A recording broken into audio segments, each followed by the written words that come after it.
After seeing a K-dramatic, have you ever had the sudden feeling that the dating scene of today is a bit lacking? A bit too quickly? You've probably experienced that too if you've ever scouted dating apps or been in a situationship. Everything seems hurried, transactional, and a little heartless. However, what if the issue is not with modern love per se, but rather with the way we experience it? We're delving deeply into the reasons why K-dramas still captivate us and why they give the impression that hookup culture is lacking something essential nowadays. Keep reading through to the end because this is about more than just K-dramas. It's about the lessons they're teaching us about love.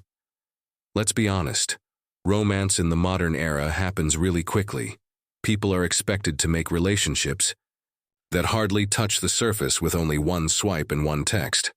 Love is becoming more convenient, but also disposable thanks to dating apps. While some people may find success with casual dating, many are silently wondering if this is truly how a relationship should feel. Here's where K-dramas come in, serving as both amusement and poignant reminders of things we've begun to forget. Everything slows down with K-dramas. They allow connections to flourish. In episode 1, they take their time rather than rushing into passionate breakups or physical contact. Characters are shown getting to know one another. They falter. They pause. They develop. Something significant occurs during that period. We come to trust in their love, because we're witnessing it develop moment by moment, not just via kisses and chemistry, but also through dialogue, mutual hardships, and emotional development.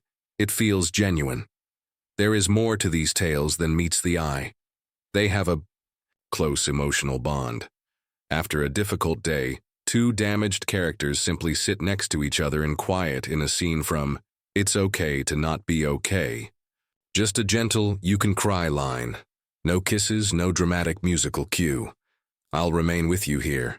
The rawness of that moment makes it more powerful than any sultry scene. It exists. It's true. That is the manifestation of emotional connection. It's what a lot of contemporary dating has lost. K-dramas depict honest, albeit imperfect love. The characters make mistakes, become frightened, and miscommunicate, but they still appear. They are prepared to put in the emotional effort. These stories offer us the opposite message, that it's acceptable to care deeply, in a society that frequently encourages us to be cool and aloof. That showing vulnerability is okay, and that those qualities are the cornerstone of anything enduring, rather than flaws. Despite their dramatic surroundings, shows like Crash Landing on You and Goblin are fundamentally about connection, about a couple who met in a hard situation and decided to stay together. The fantasy only heightens the value of the feelings, because it serves as a reminder that true love is always a decision, frequently a difficult one, but one that is important. Furthermore, some K-dramas delve even further. For instance, My Liberation Notes isn't at all about romantic grandeur.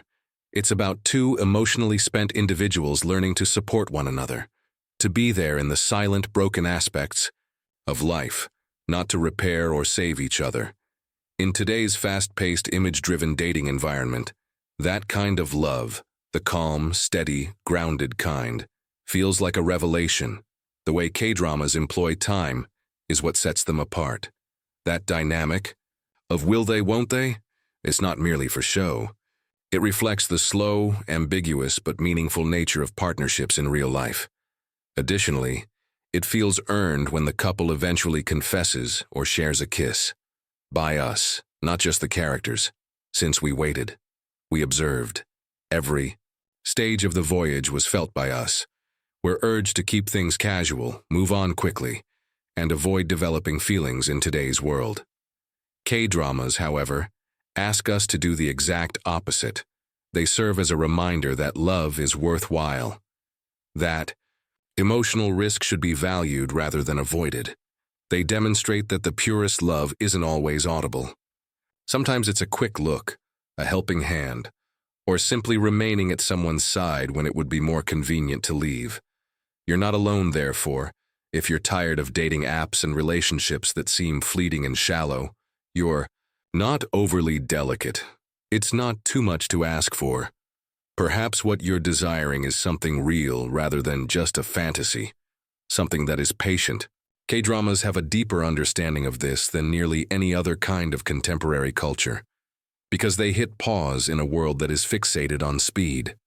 They ask us to listen, to feel, and to reaffirm our faith in tender, vulnerable, and enduring love.